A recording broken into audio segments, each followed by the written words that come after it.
Digo buenas noches, bienvenidos a emunahoy.com, bienvenidos todos los que están conectados, los que van a escuchar esta grabación en alguna otra plataforma, en algún otro momento, en algún lugar del mundo. Baruch Hashem, esa es la parte buena de la tecnología, es la parte buena de la pandemia, que abrió fronteras y estudiamos junto con gente que está en cualquier otra ubicación. Hoy vamos a estudiar, comentaba, temas que tienen que ver con Yom Kippur. Hay cosas que tenemos que refrescar, por más que ya las hemos visto tal vez en otros años, pero son los conceptos que se estudian que nos ayudan a prepararnos y a entender la dinámica de la festividad que estamos, digamos, por vivir, si Dios quiere, la próxima semana. Yo, como les puse en el flyer, quiero compartir con ustedes un poco, digamos, lo que se dice el respaldo o la fuente, ¿de dónde viene Kippur? ¿Cuándo fue el primer Yom Kippur? ¿Cuáles son, refrescar un poco cuáles son las halajot, las prácticas específicas de Yom Kippur, ¿no? ¿Cuáles son las mitzvot que hay que observar en Yom Kippur? ¿Qué es lo que se puede hacer?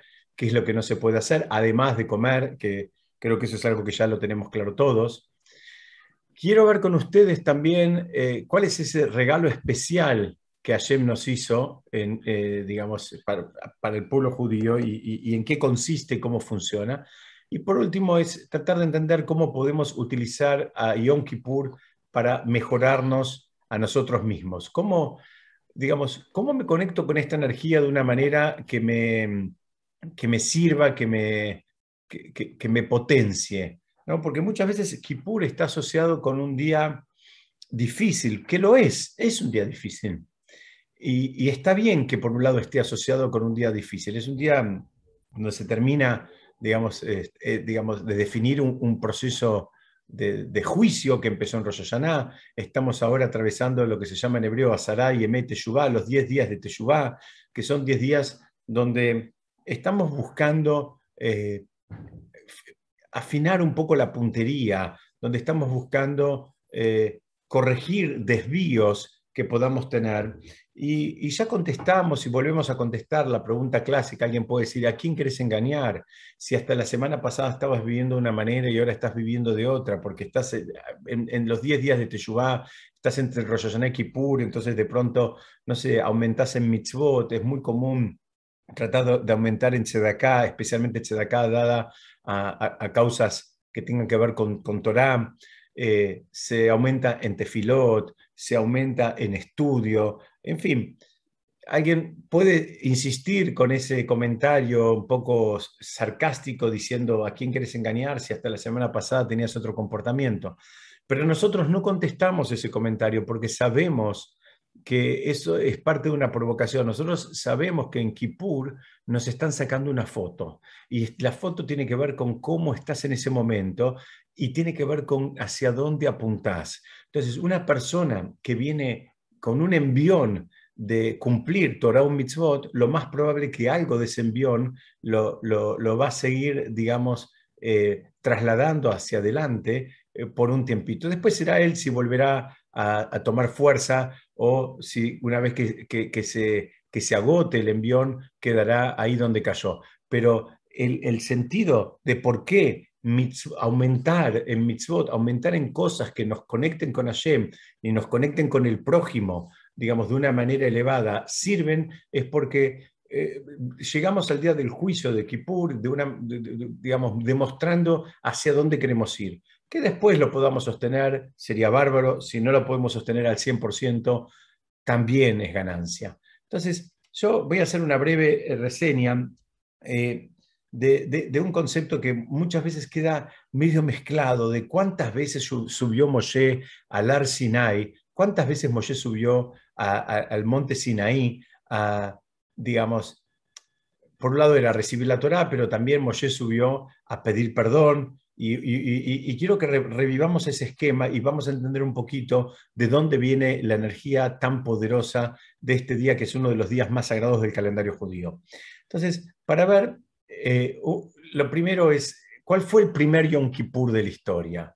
Entonces, esto fue después que Moshe bajó del monte Sinaí cuando, digamos, por última vez. la vez que Moshe bajó por última vez del monte Sinaí, eso es lo que es considerado el día de Yom Kippur.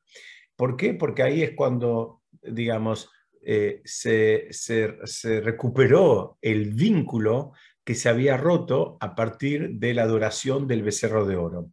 Este es un concepto muy importante, porque a grandes rasgos, después vamos a compartir algunas fechas y algo, pero a grandes rasgos el esquema es el siguiente. Moshe subió una vez a buscar las tablas, ¿sí?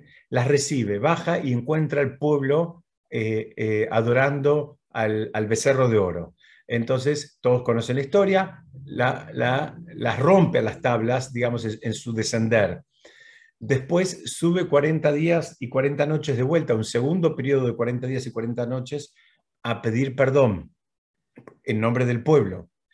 Y por último, sube una tercera vez, por orden de Hashem, a buscar las segundas tablas. Entonces, estos 3 periodos de 40 días terminan justamente en lo que es nuestro Yom Kippur, porque ese fue el día que Moshe terminó bajando y ese fue el día donde él, digamos, en su descender, trajo con él el perdón definitivo para todo el pueblo. Entonces, ese proceso de arreglar ese vínculo llevó, digamos, si se quiere, 2 periodos de 40 días. El primero fue para recibir las tablas, todavía la macana no había sido, digamos, no se había manifestado. Simplemente para que quede claro, ¿no? Entonces, si tenemos que contestar rápidamente de dónde viene Yom Kippur, y porque el primer Kippur fue cuando Hashem perdonó al pueblo de una de las, digamos, transgresiones más graves que podían cometer, que era adorar un ídolo. Después, máxime si consideramos que los que hicieron eso eran los mismos que habían presenciado, digamos, las revelaciones más fuertes de la historia de la humanidad, tanto en Mitzrayim, tanto en Egipto como en el cruce del agua, como digamos, en todo ese proceso lo habían visto en carne propia. Entonces, repasamos, ya venimos hablando de Har Sinai. Acá si quieren tengo las fuentes. Yo hoy me parece que voy a cambiar un poco, me voy a acelerar un poquitito. Acá están las fuentes para entender, está el versículo, qué pasó tal día, qué pasó tal otro. Yo esa parte, si me perdonan, voy a avanzar un poquitito y quiero llegar a algunas partes que me interesan más. Acá está cuando Hashem le pide, digamos, le está pidiendo que vuelva a subir, o sea, sería la última vez donde va a terminar bajando las segundas tablas que fueron recibidas con mucho menos, digamos, con mucho menos parnafernalia, con mucho menos estruendo que las primeras. Y hay algunos jajamim que explican que eso también es el motivo por lo cual las segundas no terminaron siendo rotas y las primeras sí. Y hay algunos que explican que la palabra recato muchas veces está asociada exclusivamente con la vestimenta y en especial de la mujer, pero la palabra recato aplica a un montón de otras cosas. Dicen que inclusive aplica a la entrega de la Torá. Dice, hubo una entrega de la Torá que fue sin recato, mucho ruido, trompetas, truenos y demás. Bueno, eso genera una energía alrededor que, bueno, vimos cómo terminó la historia. Entonces hay jajamim que aprenden de eso, que a veces hasta las cosas de Torá, hasta las cosas buenas, hasta las cosas elevadas, también hay que resguardarlas un poquitito y no exponerlas tanto, digamos, a todo el mundo, ¿no? El recato también funciona para cuestiones espirituales. Entonces ahí, por último, está el último proceso de Moshe, que es cuando sube en el primer día de Elul, del Jodesh Elul, y termina bajando en Yom Kippur, que son exactamente 40 días después. Entonces, ¿se acuerdan un concepto que lo estudiamos prácticamente en relación a cada fiesta? Y es que nosotros no estamos recordando algo que pasó, sino que la misma energía que estuvo presente en ese momento se recrea y vuelve a estar presente año tras año para la misma época. Esto significa que hay una energía de perdón, hay una energía de reconciliación. Entonces nosotros tenemos que saber que está, digamos, el terreno fértil y subirnos y agarrarnos de esa energía y aprovecharla para nosotros, para nuestras familias, para nuestros vínculos. Es, esta idea, a mí me gusta mucho, mucho esta imagen, porque hay una frase de un rab que se llama Zvi Hirschbräude de Kelm, un rebe de Kelm, que él decía, no es el tiempo el que pasa por la persona, sino que la persona va hacia el tiempo. Así debería ser, por lo menos. La persona debería ir hacia el almanaque. Primero tiene que saber cómo es el almanaque, qué va a pasar en cada momento, y después va hacia el almanaque y se organiza en función de eso. Esto por un lado, tiene impactos muy elevados y por otro lado tiene impactos muy mundanos. ¿Qué significa?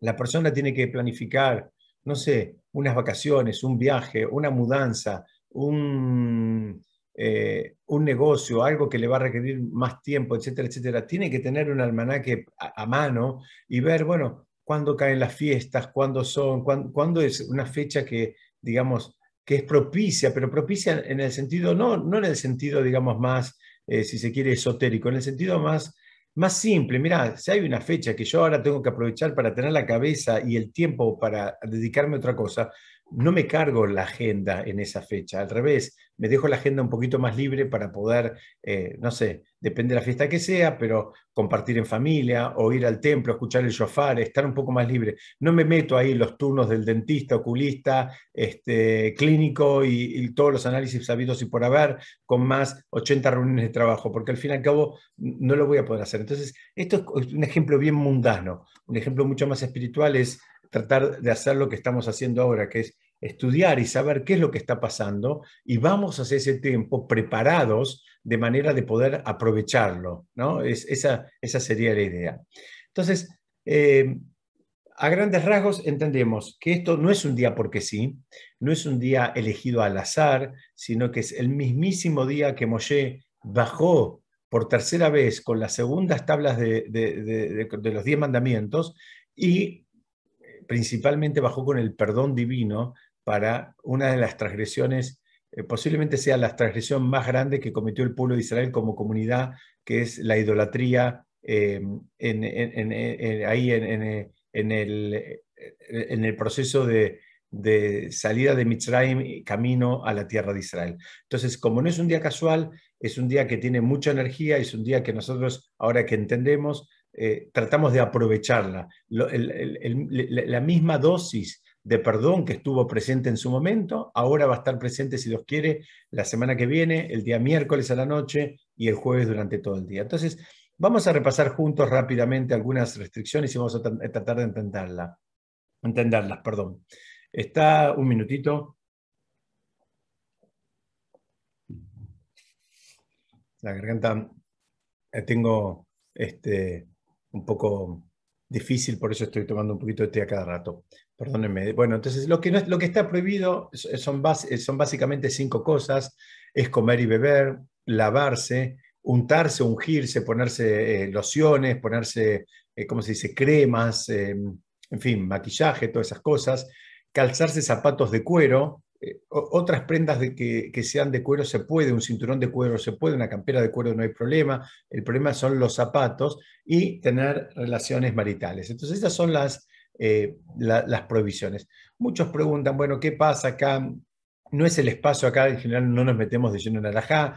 Hay quien pregunta qué pasa con una mujer embarazada y demás. Bueno, esa persona tiene que hacer una consulta específica.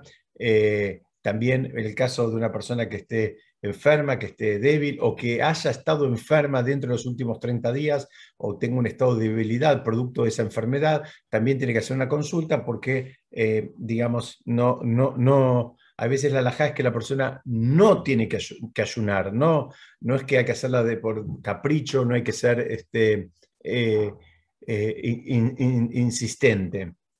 Entonces, acá vemos que ¿qué es lo que está pasando? ¿Por qué todas estas restricciones? Dice, bueno, primero tenés que entender, es un día donde la persona está siendo juzgada frente a Shem, ¿no? Está es un día importante, solemne, difícil, y la persona no debería distraerse en otras cuestiones del mundo físico, como pueden ser, por ejemplo, la comida o la bebida.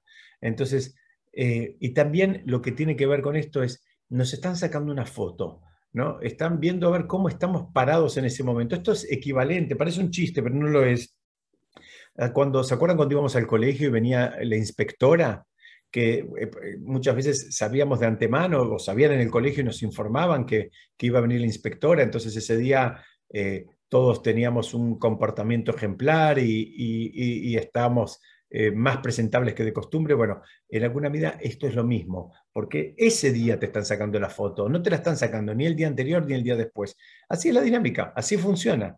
Entonces, la idea es que sabemos que hay un principio que cuando le agregamos mucha materialidad a nuestra vida, eso no es gratis, eso va por cuenta y orden de una disminución de la espiritualidad. Todo no se puede.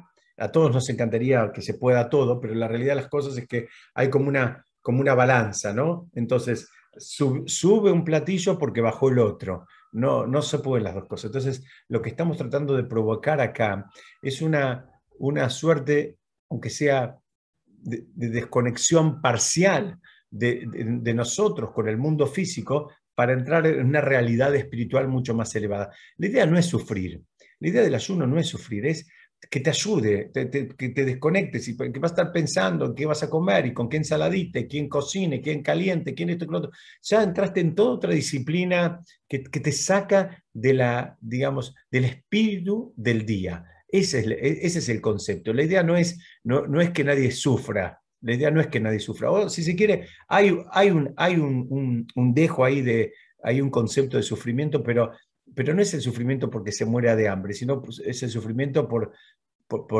el trabajo espiritual del día y lo que entiende que está pasando. Entonces se presenta como alguien. El ayuno debería ayudarnos, entre otras cosas, a tener una actitud más humilde, ¿no? Nos ayuda a bajar un poco el copete. Entonces acá tenemos algunas imágenes de lo que está prohibido. No podemos comer, bueno, eso ya lo sabemos. Yo quiero pasar rápidamente porque ahora cambié de opinión. Quiero comentarles o quiero compartirles algunos comentarios clásicos de qué es lo que está pasando en ese día. El libro El Kusari, que lo escribió Rabbi Yehuda Leví, él dice que el desafío de este día es elevarnos por encima de nuestra naturaleza animal y volvernos como ángeles directamente. Entonces, el ayuno es algo que nos ayuda justamente a despegarnos del mundo físico y en alguna medida poder apegarnos más con Hashem. Entonces, dice, la persona al no comer, que no es nuestra naturaleza, necesitamos alimentarnos, podemos estar un día, 2 días, la Gemara dice que hasta 3 días la persona puede estar sin comer, podemos estar un periodo, digamos, limitado sin comer y sin tomar, los que somos gorditos ese periodo es más corto, pero no importa, pero eh, la idea de todo esto es que justamente que por un día nos asemejemos un poquitito más a ángeles que a seres humanos. Nos vamos desconectando del mundo físico. Por supuesto, además de las restricciones que hablé, entran en vigencia todas las mismas restricciones que aplican para Shabbat. ¿Qué significa? No se usa la luz eléctrica, no se comercializa, no se paga, no se compra, no se vende, no se viaja, en fin, entra todo lo mismo con más esas 5 que mencioné. La Torá lo menciona como Shabbat, Shabbatón, como un gran Shabbat. Entonces tiene todo lo de Shabbat con más las 5 cosas que agregamos. Entonces, vamos entendiendo que para entrar en el reino espiritual, vos tenés que hacer algo que te permita hacerlo, que te permita entrar. Entonces, lo primero que tenés que hacer es desconectarte de alguna manera del mundo físico. No nos podemos desconectar por completo porque somos, digamos, seres humanos y necesitamos el mundo físico, pero bueno, algunas amarras soltás. Esa sería una primera idea. Vamos a ver una segunda idea. El Rab Luchato, el Ramjal, en su libro Derech Hashem, él dice que hay una luz, ¿no? que tiene un poder revitalizador y es una luz espiritual especial que hay en Kippur, pero hay una manera de conectarse con esa luz. Dice, la manera de conectarse es justamente con el ayuno y las mitzvot específicas del día. Por lo menos nos van dando algunas pautas, que esto es un mecanismo que así como aplica en otras disciplinas, no sé, se me ocurría el ejemplo de algo mucho más básico, como a veces hay que hacerse un estudio, y bueno, para que ese estudio salga bien hay que tener una determinada dieta de tantas horas, digamos, de anticipación, y esa es la forma en que el estudio funciona. Y vos podés decir, bueno, pero yo no creo en eso. Bueno, andá habiéndote comido 2 sándwiches de milanesa y seguramente el estudio no va a salir como debería haber salido. ¿Por qué? Porque esa aparatología y esos reactivos funcionan, digamos, bajo determinados estímulos y hay que respetarlos, se tienen como una ecografía, una ecología, perdón. De la misma manera, dice el Rab Luchato, hay una luz espiritual ese día, en el día de Kippur. Hashem se revela con una cara de perdón, como lo hizo hace 3.300 años, pero para conectarse con esa luz, vos tenés que hacer algo. O sea, vos no, así como venimos de fábrica, no nos podemos conectar con esa luz y eso es lo que tenemos que hacer. Una cosa más, el Maharal de Praga, en su libro de Drashot Le Shabbat Teshuvah, él hizo un libro donde puso discursos o clases especialmente relacionadas con este Shabbat, como el que viene ahora, que es el Shabbat que se llama Shabbat Teshuvah, que es el que Shabbat que está entre Rosh Hashanah y Kippur. Y él dice, las 5 restricciones físicas del día, estas 5 que les aclaré hace un ratito, fueron dadas para quitar todas las limitaciones materiales de los 5 niveles del alma de la persona. Él dice, el alma de la persona tiene 5 niveles, que los vamos a ver ahora, que son...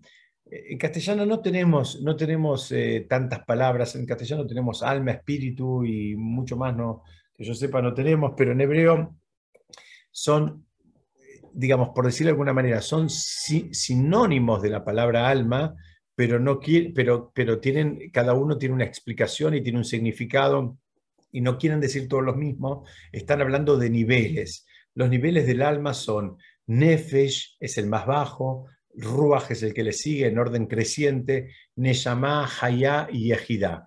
Entonces el Maharal de Praga dice, mira, esas 5 restricciones es para permitir que cada uno de estos niveles del alma se desconecte del mundo físico y puede ese día conectarse con esa luz especial que hay.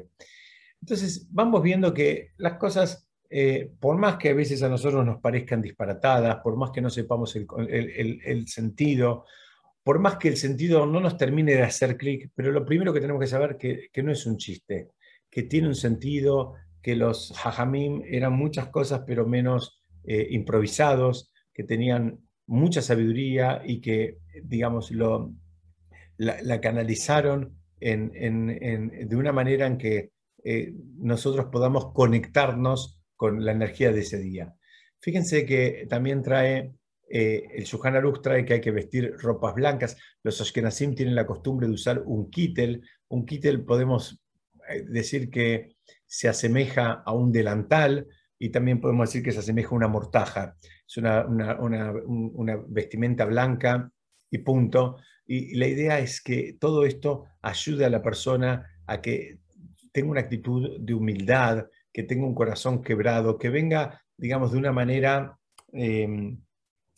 predispuesto a sacar un poco todos sus supuestos logros del mundo material, sus supuestos logros digamos, de su vida y se conecte con una dimensión que se maneja de acuerdo a otros valores.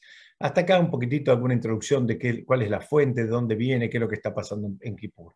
Yo quiero ir rápido a meterme un poquitito en las distintas tefilot, en las distintas plegarias que tenemos.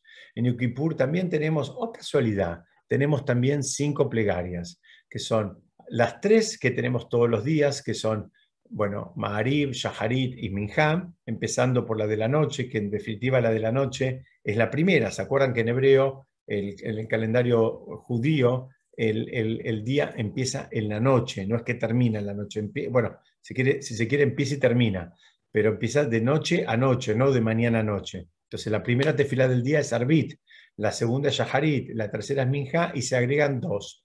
Una es la tefilá de Musaf, Musaf quiere decir agregado. ¿Por qué? Porque digamos, correspondiendo a las ofrendas adicionales que se hacían en el templo en Shabbat y en las festividades. Como era una ofrenda adicional, se la llamaba Musaf, que viene de la Shon Leosif. Leosif es agregar, aún en el lenguaje moderno, cuando alguien quiere agregar algo, dice quiero Leosif. Bueno, la palabra Musaf quiere decir algo agregado. Y Neilá, se la llama Neilá porque es como Neilá quiere decir que se está cerrando, ¿no? La traducción sería como algo que se está cerrando. ¿Por qué? Porque se está cerrando el día, justamente, se está cerrando el juicio, se está cerrando el tiempo, se cerraban también las puertas del Betamigdash en su momento. Entonces, justamente se estableció esa tefilá para despertar misericordia tanto en Hashem y en las personas en el momento que se están cerrando las puertas. Esa sería la estructura, por lo menos para ver la de las tefilot.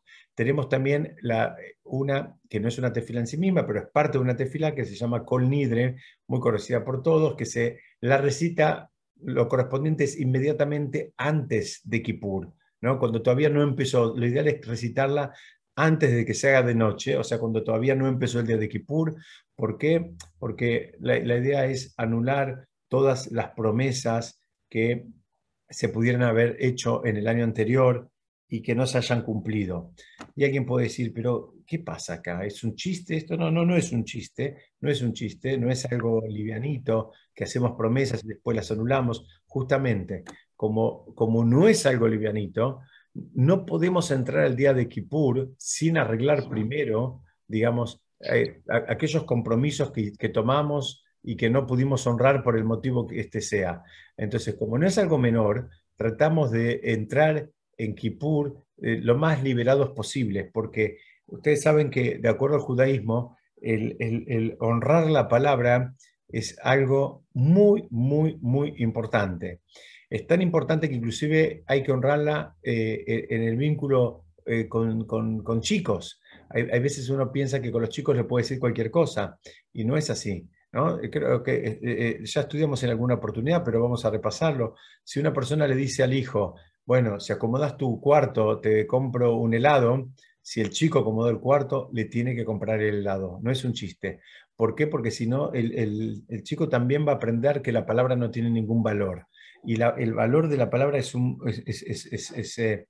compromete. El valor de la palabra compromete. Y es muy importante, digamos, llevar a cabo lo que uno se comprometió.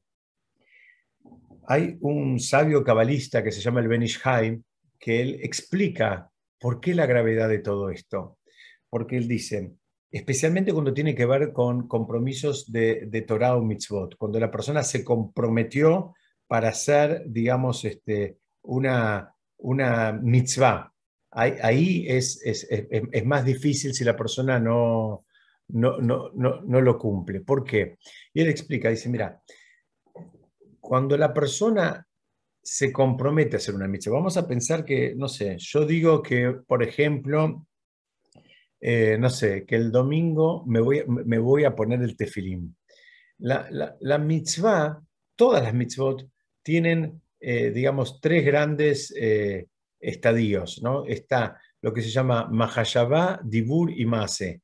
El pensamiento, yo pensé que voy a hacer una mitzvah, después digo que la voy a hacer a la mitzvah, y por último está la acción, que tengo que ir y hacerla la mitzvah, ¿sí? Entonces, él dice, cuando la persona se queda por la mitad, cuando la persona eh, no, no termina llevando a la práctica a la mitzvah, sino que simplemente la tuvo en su mente y la enunció en su boca, pero no la consiguió llevar a la práctica, no la materializó. Hay un problema ahí. Y el problema que hay es que cuando él hizo las primeras dos etapas, él espiritualmente lo que llama es que creó un malaj, él creó un ángel, pero ese ángel está incompleto. ¿Por qué? Porque él no la terminó de llevar a la práctica. Entonces, el problema espiritual por el cual anulamos las promesas antes de Kippur, es porque ese malaj está incompleto y nos está reclamando en los mundos espirituales que no lo completamos. Imagínense como que hay un malaj que tiene, no sé, por tratar de graficarlo, ¿no? Tiene la cabeza, los brazos y el torso, pero no tiene los pies. Y el malaj dice, me están faltando las piernas, vos sos el que me los tenés que hacer. Entonces, como la persona tal vez ya se olvidó o se desentendió, piensa que no pasa nada. Bueno, espiritualmente esto tiene un impacto y tiene un impacto muy grande. Por eso, a priori, la persona debería honrar todos sus compromisos materiales y espirituales en tiempo y forma. Si por algún motivo no pudo, tiene que saber que no es algo menor. No es algo menor. ¿Por qué? Porque hay figuras espirituales que están, digamos, incompletas y reclamando, digamos, sobre su cabeza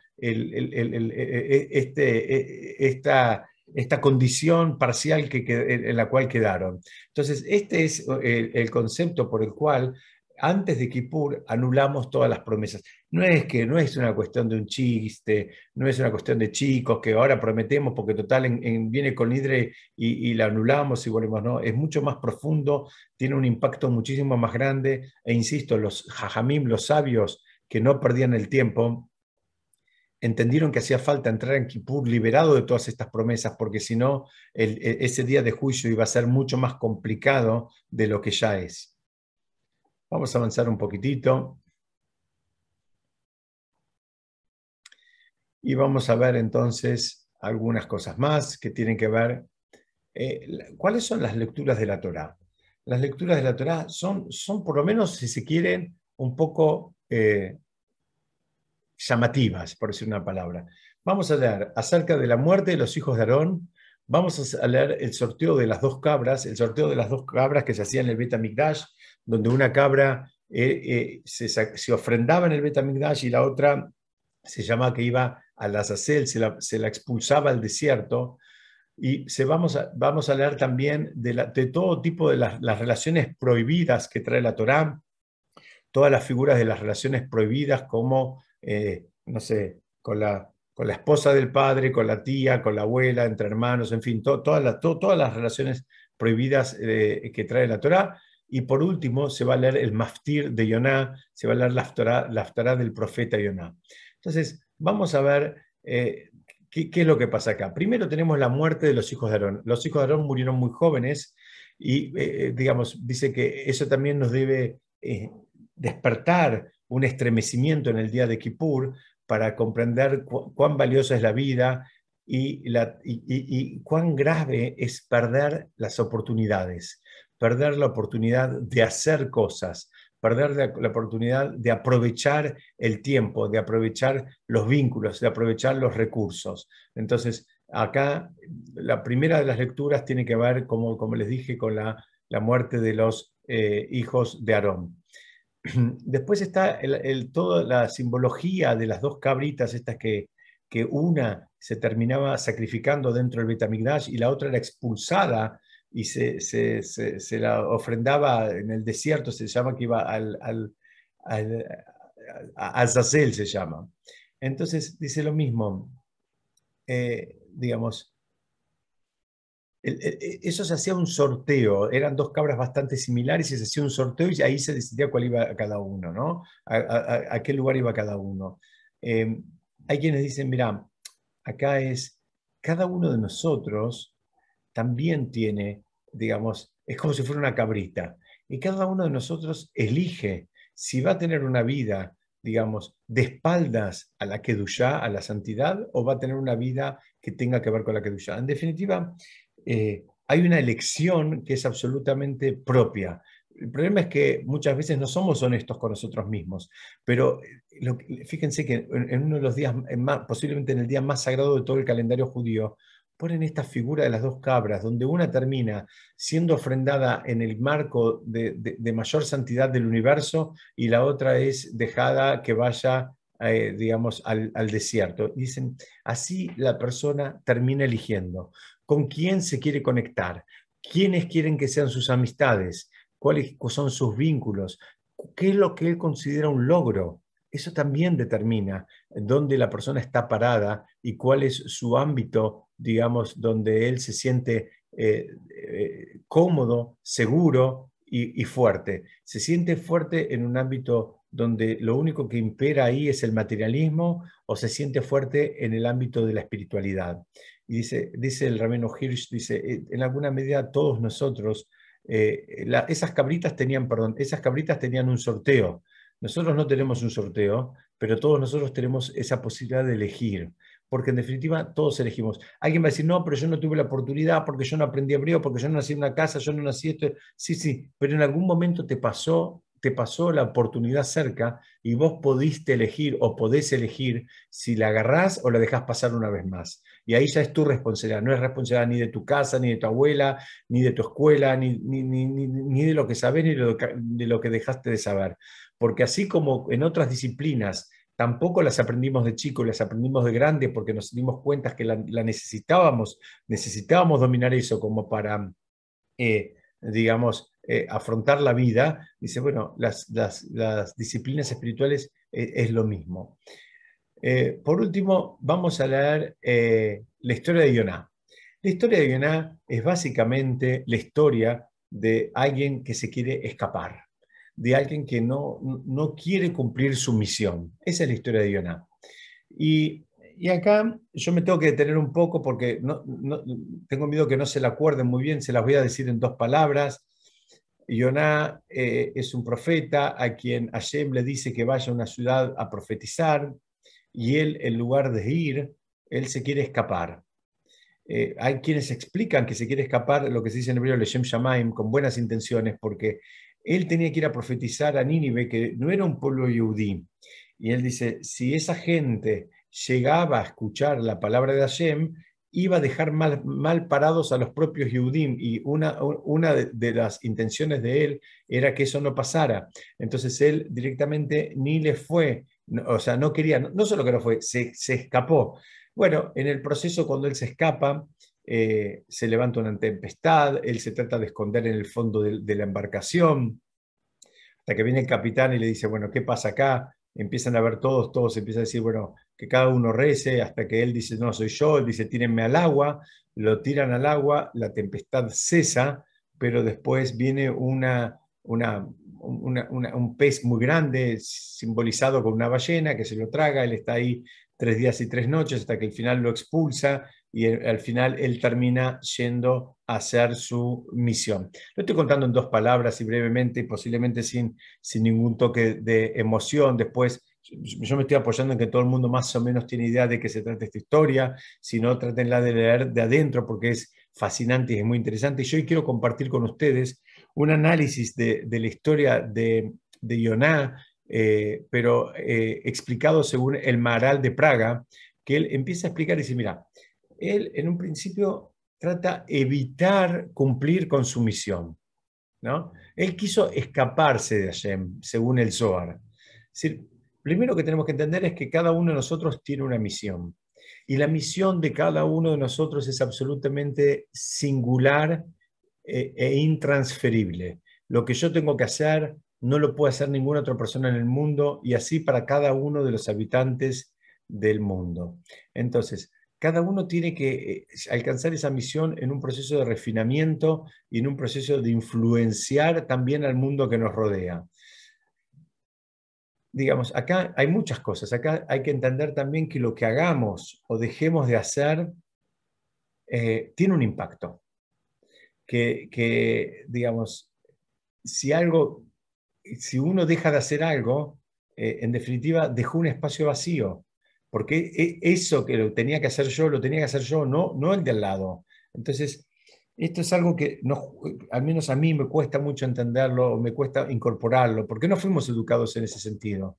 Fuimos educados occidentalmente como que todos tenemos que hacer lo mismo y todos tenemos el mismo desafío, y no es así. Cada uno tiene su misión y cada uno tiene sus desafíos. Cada uno después tiene las herramientas para alcanzar y atravesar esos desafíos.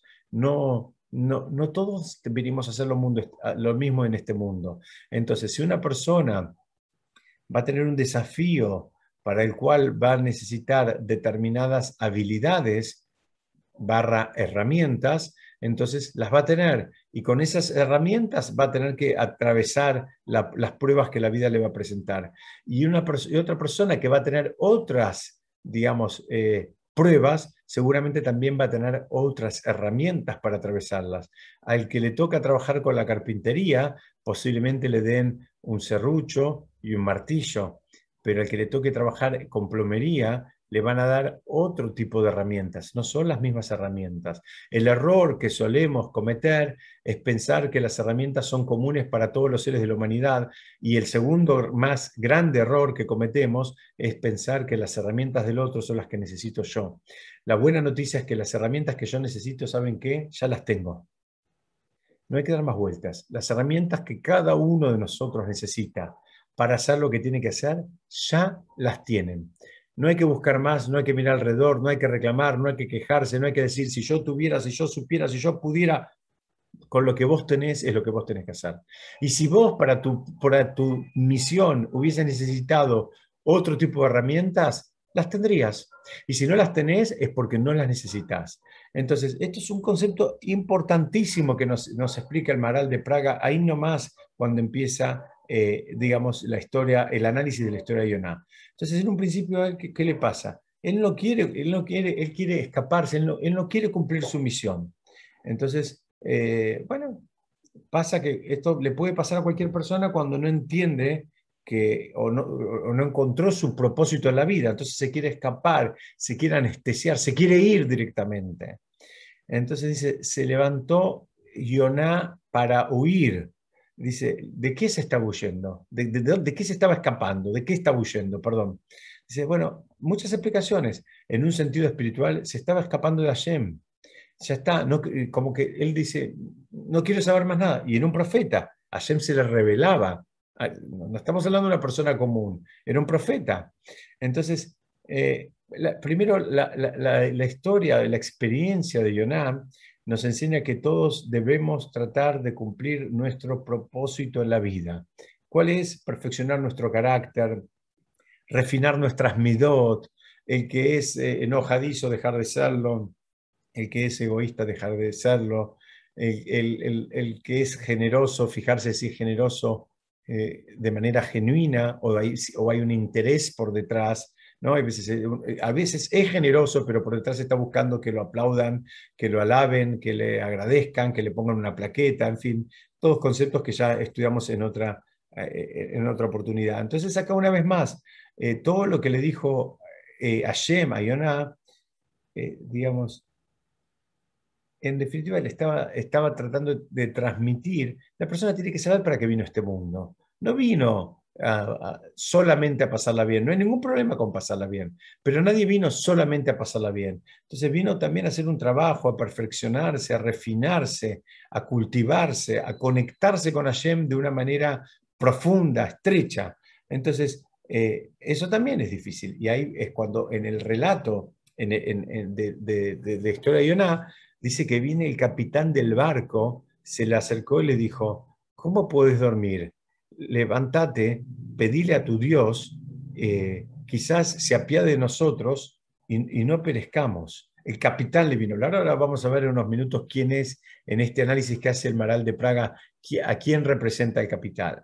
Ahí cuando empieza la historia dice que Yoná pagó el precio, ¿no? Pagó el precio, cuando fue un barco, él se embarcó, él no tenía un barco, él fue y preguntó y sacó un boleto, pagó el precio y se embarcó. ¿Qué significa que pagó el precio? Que se entregó a los deseos del cuerpo. Yoná pagó el precio, significa, ¿sabes qué? Ya está, entrego la parte espiritual y dejo la vida loca con todo lo que tiene que ver con el cuerpo. Dice que se subió a un barco, ¿no? Y en el barco ahí en el relato dice que fue a la parte de abajo del barco, a la parte, como si fueran las bodegas, la parte más profunda. Entonces dice, bueno, dice, la Neyamá sintió el descenso al mundo material de manera pronunciada. Él es como que se desconecta del mundo espiritual, por eso dice, pagó el precio, porque ahora se quedó anclado exclusivamente con el mundo material, y no solo eso, sino que fue a la parte más profunda del mundo material, es decir, que la Neyamá también sintió ese descenso. No es que la Neyamá quedó igual aunque él estaba viviendo la vida loca. Y después, ¿qué pasó? Se despertó una tempestad. Entonces dicen, acá hay una tempestad donde él está en el medio del océano. Y dicen, hay que entender, cuando habla del océano, se refiere al mundo, el mundo este en el cual nosotros vivimos.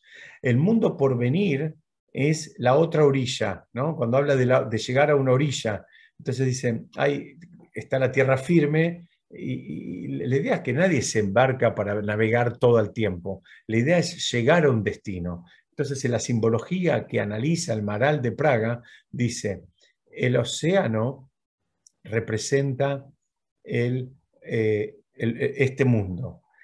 Esa tierra firme a la cual espera llegar en algún momento, esa orilla a la cual espera divisar, se refiere al mundo por venir. Bueno, y el barco, está clarísimo, también es el cuerpo de la persona.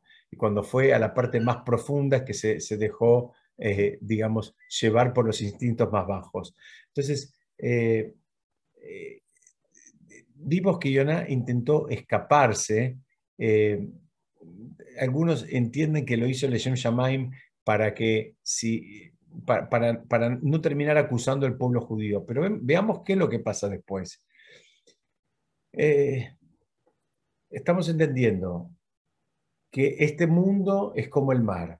Nuestro cuerpo es como el barco, que en el barco en el cual transportamos. ¿Qué transporta este barco que es nuestro cuerpo? Transporta nuestra alma, nuestra neyamá, con la idea de llevarla al mundo por venir. Ese es el desafío. Entonces, muchas veces tal vez nos parezca algo como divertido, pero si alguien tiene un barco, la idea del barco es que para que lo ayude a transportarse, para que lo ayude a llegar al otro lado, no para quedarse todo el día pasándole un cepillito al barco, digamos, desde la proa hasta la popa, sino que justamente la idea es que lo tiene que cuidar, pero que tiene que entender que ese es un medio para llegar a un lugar, digamos, en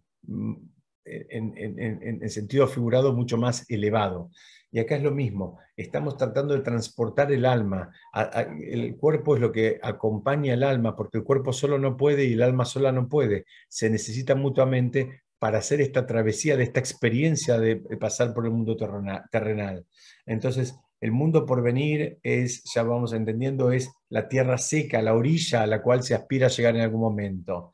Eh, y este mundo es comparado con el océano. ¿Por qué? Porque tiene desafíos, tiene olas. Las olas son las cosas que a veces no las esperás, te sorprenden, a veces son más altas de los que quisieras, a veces tienen más turbulencia de las que quisieras. Y entonces nuestro cuerpo es como el barco que está tratando de cruzar el océano. De la misma manera estamos yendo con nuestras Neyamot hacia el mundo por venir.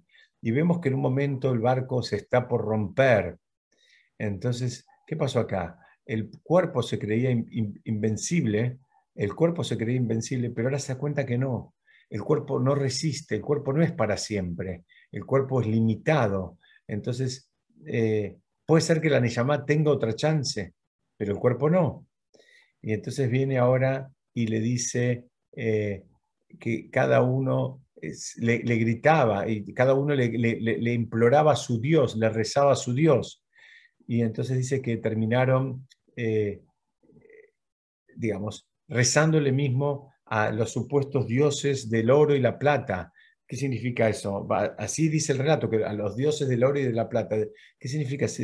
Le rezaron aquellas cosas que habían adorado durante la vida. Si durante la vida tan importante había sido el oro y la plata, bueno, ahora fíjate cómo te pueden ayudar el oro y la plata para llegar a la otra orilla, para llegar al Olam Abba.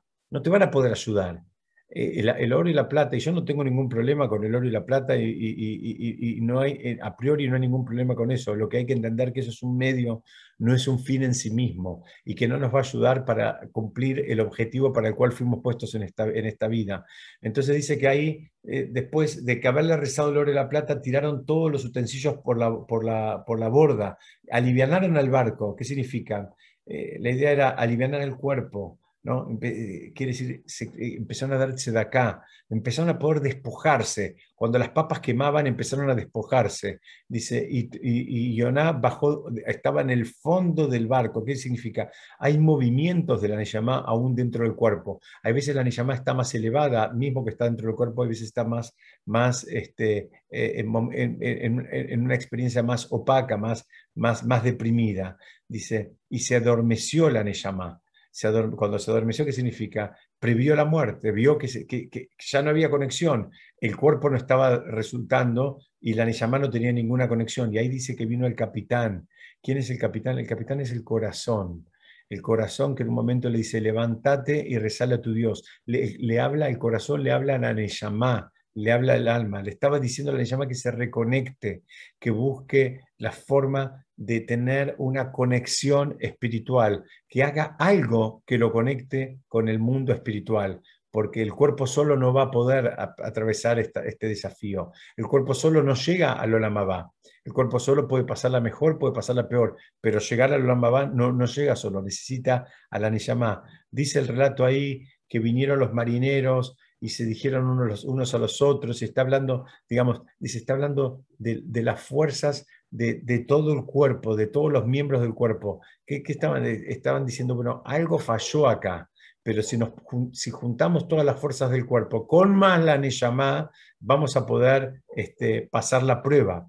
Y por último, vamos viendo que ellos le piden que se identifiquen. Los marineros en el relato le dicen, ¿vos quién sos? ¿De dónde venís? ¿Quién sos? ¿Y para qué le preguntan eso? Entonces explican que para poder pasar una tempestad, y más aún, para poder pasar un momento de calma, un momento de alegría, la persona tiene que saber quién es. Uno tiene que saber quién es, uno tiene que saber cuánto vale, uno tiene que saber de dónde viene, quiénes son sus ancestros, quiénes fueron sus padres, sus abuelos, sus bisabuelos, digamos, cuáles son las pruebas que ellos pasaron. Uno tiene que tener idea de cuál es su propósito. Y ahí en el relato le preguntan, ¿vos quién sos? ¿De dónde venís? Entonces, ¿qué significa? Los marineros querían volver a tierra firme, pero no podían. Entonces, ¿por qué? Porque hacía falta que interactúe el cuerpo con la Neyamá. En tanto y en cuanto hay una desconexión entre ellos, digamos, el objetivo no se iba a cumplir. Entonces, finalmente lo tiran al agua, Yoná, ¿no? Con odio. ¿Por qué? Porque digamos, el enojo es que la Neyamá estaba tan desconectada que lo dejó al cuerpo solo. El cuerpo se enojó, entonces la terminó tirando y dice, si no me vas a ayudar, andate directamente. Acá simbólicamente hay una lucha entre dos socios que para tener éxito necesitaban funcionar en conjunto y uno decide apagarse. La Neyamá se apagó, la Neyamá se desconectó, entonces dice, lo terminan echando. Y por último, dice que bueno, que vino una ballena y que lo tragó y que estuvo 3 días y 3 noches. La ballena simboliza como la tumba. Entonces la ballena es, mira, si no te conectaste espiritualmente y no te asociaste con tu cuerpo para hacer el trabajo espiritual que tenés que hacer, en definitiva estás muerto. Y dice que al final lo expulsó, ¿por qué? Porque hubo una tefilá, hubo una reconexión y hubo después una posibilidad de arreglar las cosas y, digamos, por decirlo de alguna manera, tuvo un final feliz. Entonces vemos que la historia de Yoná no es un chiste, la historia de Yoná no es un cuentito, la historia de Yoná tiene un montón de enseñanzas y de aprendizajes que tienen que ver, por eso está puesto en el día, como dije antes, posiblemente más sagrado del año. En la tarde de Yom Kippur se lee la historia de Yoná, que es una historia que la aprendíamos en el colegio cuando éramos chicos, que cuando la estudiamos, digamos, con libros más profundos como el Maral de Praga, empezamos a entender que toda esa simbología cierra por todos lados y tiene que ver con los desafíos que pasamos todas las personas que estamos en este mundo. Todos sentimos a veces la turbulencia de un mundo que nos viene con desafíos y que son como olas que nos pegan, olas grandes, olas altas, olas elevadas y difíciles, pero bueno, todo el trabajo es usar todas las herramientas que tenemos y aprovecharlas y no dejar nada afuera del sistema. El sistema está diseñado para que la tempestad se la atraviese con el cuerpo y con la Neyamá. ninguna de las dos solas puede, hacen falta las dos. Entonces, a veces hay que ponerle tal vez un 80% de uno y un 20% del otro, y a veces la conjunción o la proporción es al revés. Pero esto es lo que hace falta entender en vísperas de Yom Kippur. Bueno, siendo la hora, yo les digo a todos que hasta acá es lo que preparé. Si alguien quiere hacer un comentario, decir algo, este es el momento.